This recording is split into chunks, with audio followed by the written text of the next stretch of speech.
Ever notice your dog slowing down and having health issues and wonder, what can I do to make them better? Well, my friend, add Rough Greens to your dog's food for 90 days and I guarantee you'll see changes that will amaze you. Greetings, naturopathic Dr. Dennis Black, inventor of Rough Greens here, and I invite you to give your pup the Rough Greens 90-day challenge. In the first 30 days, you'll see shinier coats and increased energy. By day 60, your dog will have a stronger immune system, less shedding, improved joint function, all due to the live nutrients that you've added to their diet. And at 90 days, better digestion, reduced inflammation, improved heart health, and you may even have reduced their cancer risk. Fetch your dog a free Jumpstart trial bag today. Go to tryroughgreens.com. Use promo code TRYROUGH. That's TRYRUFF. Go to tryroughgreens.com. Use promo code TRYROUGH. You discover the shipping. You don't have to change your dog's food to improve your dog's health. Just add a scoop of Rough Greens. Welcome to this replay edition of the Awakening Women podcast. In this episode, I'm bringing back an episode that goes back to the basics of the question, am I experiencing emotional abuse and how to know? The truth is that some forms of emotional abuse are very subtle and difficult to pinpoint, but it's important to look for patterns and things happening on a loop, on a cycle. And if you identify with what I'm about to play here for you, and that is what you're experiencing, this is what I have been helping women with since 2019 inside of my End the Cycle program. The link is in the show notes. So if you're wanting help, you're wanting assistance, and you want a solution that works to help you break these patterns, then dive into that program. It is going to help you immensely to break through and shift into a new way of being very quickly. That is my promise, if you apply the work. So in this episode, we're talking about how to know for sure if it's emotional abuse or just bad behavior, right? That's a lot of times what I think we can kid ourselves into, believing that it is, could just be a thing that's happening here and there, or just they're in a bad mood, or everybody has flaws. I guess, everybody can be toxic at times or have toxic traits or behaviors. Yes, to all of those things. So in this episode, this will help you get clarity on whether it's that or something deeper going on. All right, here we go. Welcome to this edition of the Awakening Women podcast. Today, I'm going to be diving into how do you know if something in your relationship that is causing you pain, stress, confusion, anxiety, depression, overwhelm is actually emotional abuse, because the word is thrown around a lot and it's often very triggering for people.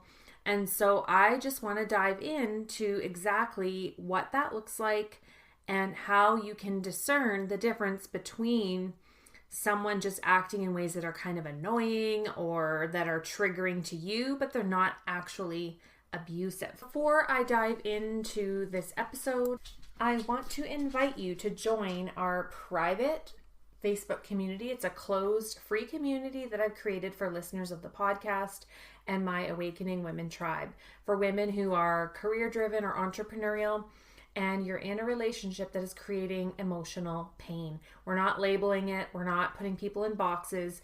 We are just simply diving into what that's all about and what your part in it is in it, and how you can empower yourself and heal yourself so that you are not entangled and enmeshed in relationships that cause you pain.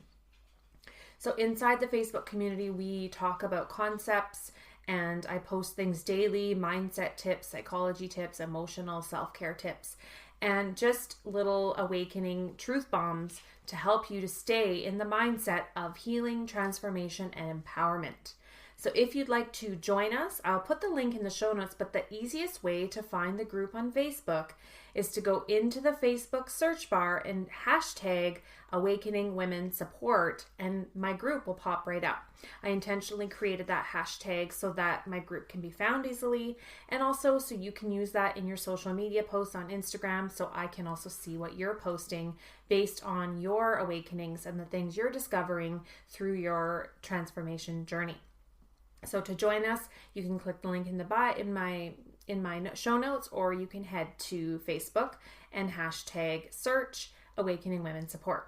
The second thing is if you recognize yourself in this episode, you've already listened maybe to episode 100 where I dive into 10 emotionally abusive and toxic behaviors, and you find yourself in a situation like this, I have a self-study course that's called End the Cycle.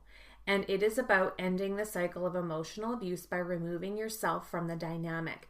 It doesn't mean that you have to leave the relationship. It might mean that you do. I'm not here to tell you what to do. I am here to empower you, educate you, and give you the tools and help you to change your life. What you decide to do with that is 100% on you. And inside this course, I'm helping you get clarity on what you're experiencing, how you can remove yourself from the entanglement and enmeshment and codependent patternings, how you can respond to abusive, painful comments, criticisms, or when boundaries are being crossed. And also the biggest thing is knowing what the cycle looks like, the cycle of emotional abuse. If it's not physical, it's a similar cycle that happens, but often when we're in this, and I've been there, you don't see the cycle until it's pointed out to you. And I actually dive into that in this course. So massive value. And because you're a podcast listener, you will receive $10 off when you head to the course. When you go to checkout, just use the code podcast, all lowercase, and you'll get $10 off of that course. And it's yours to keep indefinitely to revisit. I'll put the link in the show notes so that you can go and check that out as well. Okay, so on to today. I want to leave you or just start with a couple of concepts, okay? Some things that are really going to help you to see this and to really shift into the mindset of, is what I'm experiencing actually emotional abuse, or is it just annoying and triggering to me? This is where we get lost. And when you're first awakening to the truth that this likely is going on, maybe it's a book or an article, maybe it's this podcast or something I've written, that you're seeing and you're waking up and you're going, oh my goodness. And then we go into denial, and then we go into bargaining and looking at it like, oh, maybe it's not, maybe I'm just too sensitive, or maybe he's just cranky or stressed. And we start rationalizing it. So what I want you to do in this is to break free from rationalizing it and to be able to define what is harmful to you and stand in that truth, whether your partner is validating this or not. Okay, it's up to you to validate you and say, this is not okay with me. I don't care if you didn't mean to. I don't care if that wasn't your intention. I don't care if you think I'm overreacting or being too much or being too sensitive. This is not okay with me. Please stop doing that. Please stop saying that.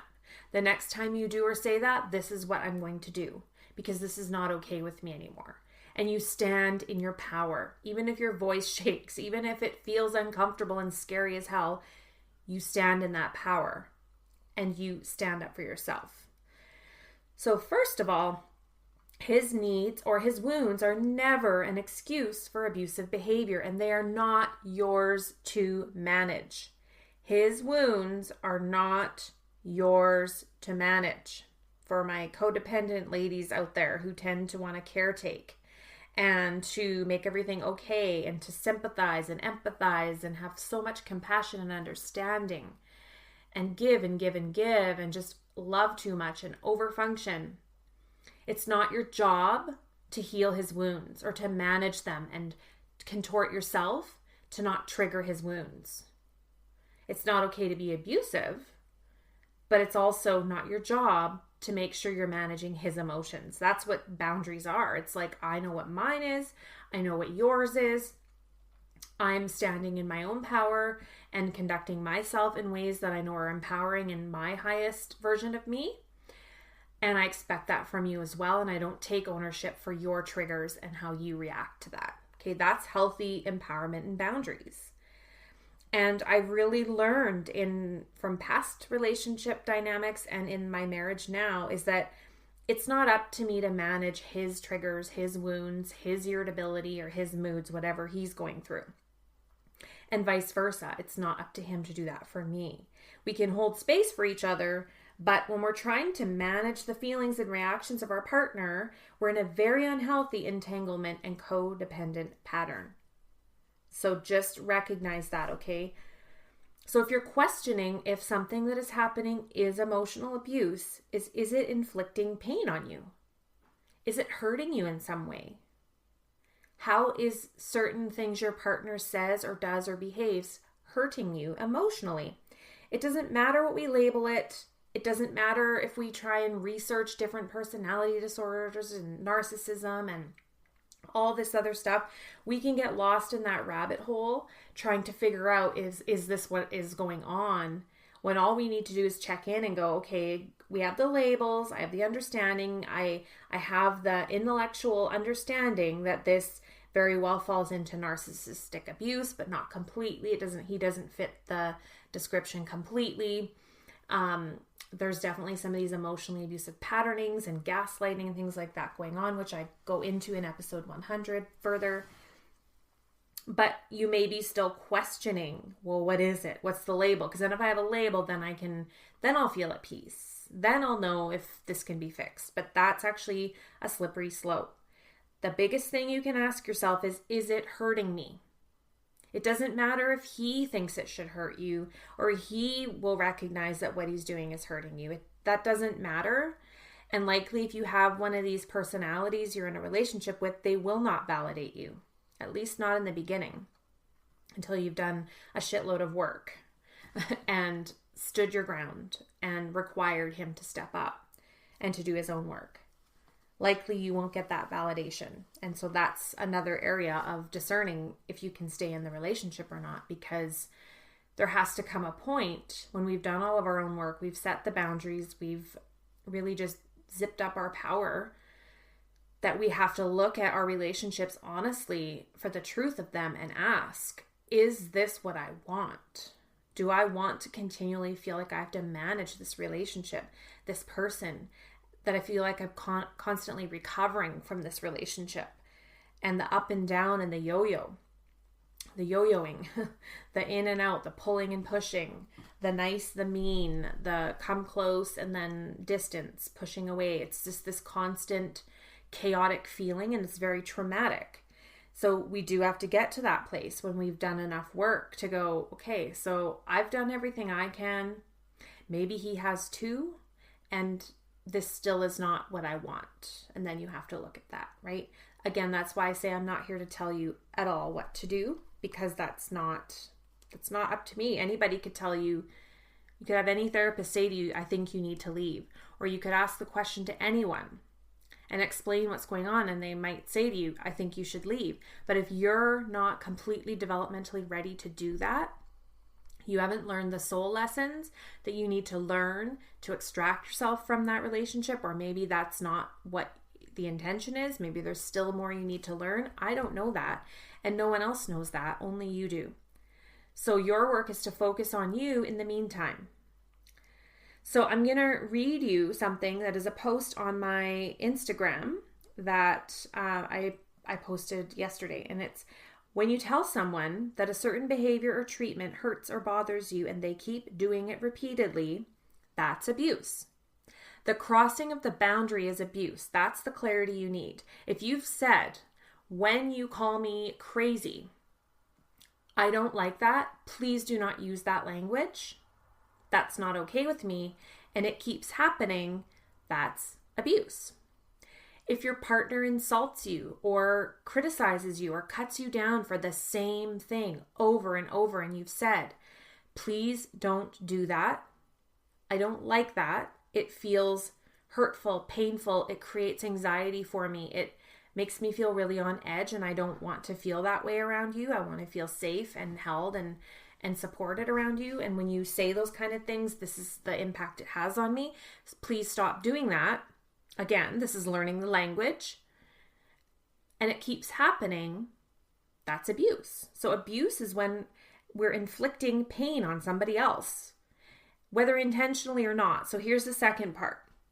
Not all emotionally hurtful behavior is abuse, especially when it's unconscious. So we can leave a little bit of wiggle room when we're just learning this and we're realizing, okay, I don't like it when he does that. And so I'm going to say something and I'm going to give him the benefit of the doubt because maybe he didn't realize that I didn't even realize what the impact was.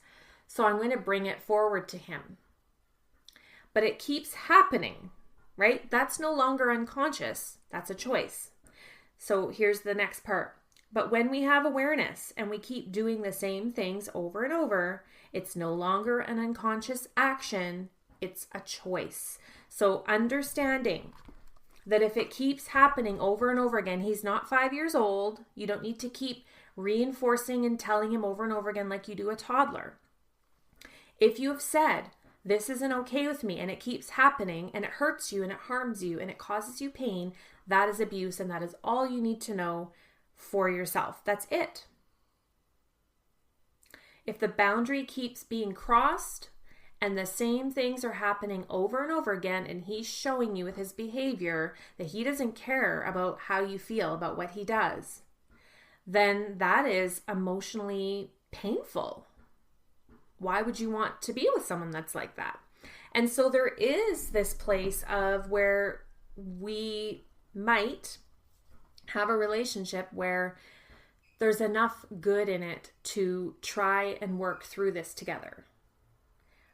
Or there's enough good in it that we can just put some focus on ourselves for a while and do some healing work and really change our codependent patterns and how we're entangling ourselves in what's his and not focusing enough on what's ours.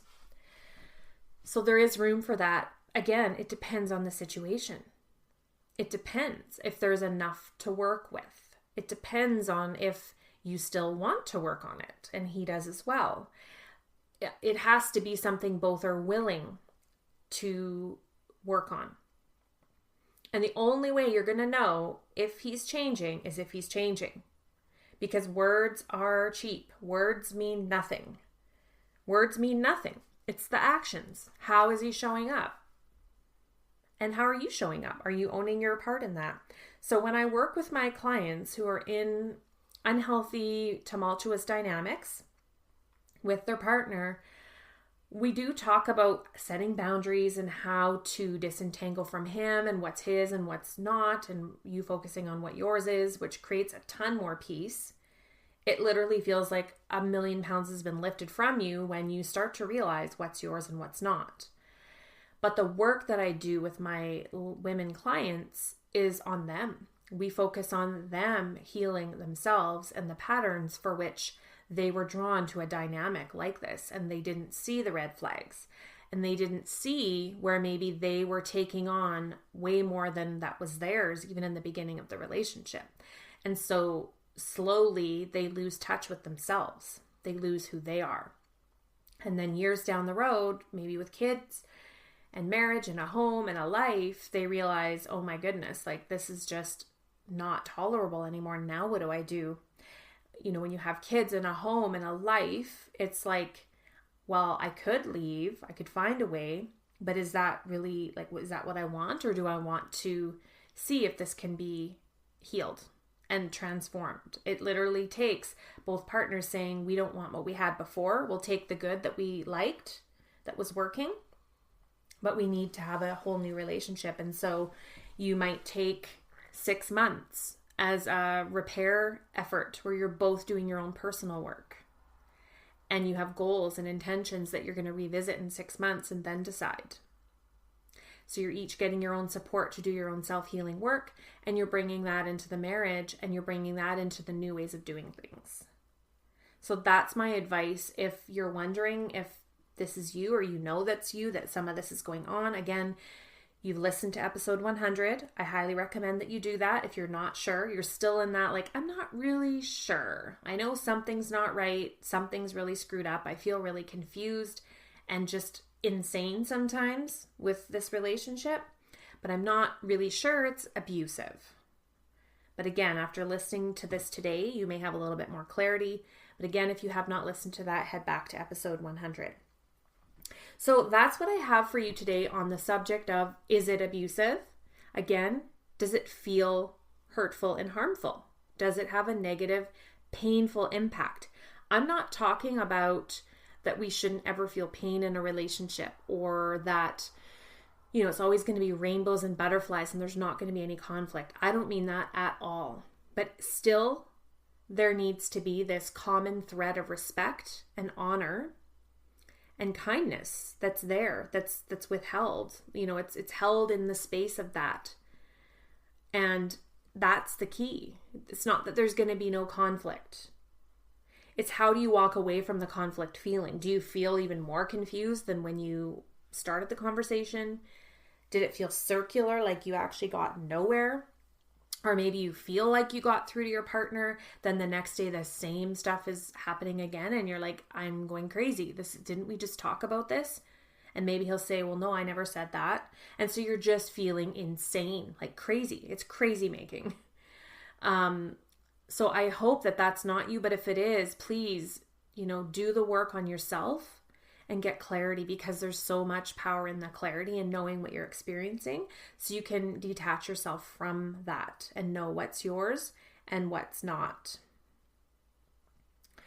So one more thing I will point you toward is a free on-demand workshop I've created. This is not one of those fake webinar things that you pick a time that is just bogus and it's pre-recorded and all that. I'm telling you, it's pre-recorded. I've made it this way because I know how hard it is for people to attend live things based on time zones. And I know a lot of people watch replays of things where you can pause it and take notes. And I've created this workshop in such a way that you will pause it throughout and journal and do the inner work. This is at least a $300 value workshop. It is a lot of what I would do in our initial session with you if you came to me and you weren't really sure how to separate yourself from the emotional pain and entanglement maybe you're feeling in the relationship, or now that you're out of it, you're still finding yourself fixated on this person. So that is what I have for you. It's completely free. It's called 5 Steps to Emotionally Break Free from a Painful Love Relationship. And you can get free access just by heading to leanneoten.com/break free. And again, all of this will be in the show notes, so don't worry if you're out walking or you're driving. Everything will be contained right in the episode show notes for this episode. And what else do I need to say? I think that's it. I think that's all I wanted to cover today. And I hope this has been helpful. And I hope to see you inside of our Awakening Women Facebook support group, where you can connect with me and get any support that you need as well, or just to feel like you're part of a community should you need to ask a question. And if you'd like to also have access to other free resources, it's all inside of the Awakening Women support group on Facebook. I hope you're having a beautiful day. Make sure to do something that is all about you for today, and take super good care of yourself. Bye for now. Thank you so much for tuning in to this episode. I'm so grateful that you chose to tune in and take the time to be part of this movement and this message. If you'd like to join a community of awakening women, I invite you to join our private Facebook community for career and entrepreneurial women who are working on breaking free emotionally from unhealthy and stressful relationship dynamics in their life. The other thing that I would recommend is that you follow me on Instagram at Awakening Women.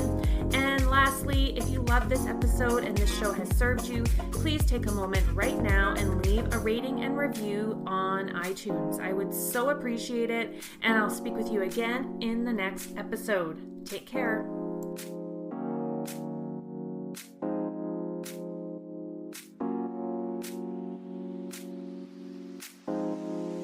The way we work is changing every day, thanks in large part to the internet. So if you're an online creator, what can you do to create a sustainable future for yourself? On Attach Your Resume, creators share how their jobs work, especially during times like these where big changes are happening in the online world. Listen to interviews with internet reporter Taylor Lorenz, CEO of Patreon Jack Conte, representatives from Defector, Aftermath, and more. Whether you're an online creator yourself or curious about what's going on in the online Wild West, search Attach Your Resume wherever you listen to your podcasts.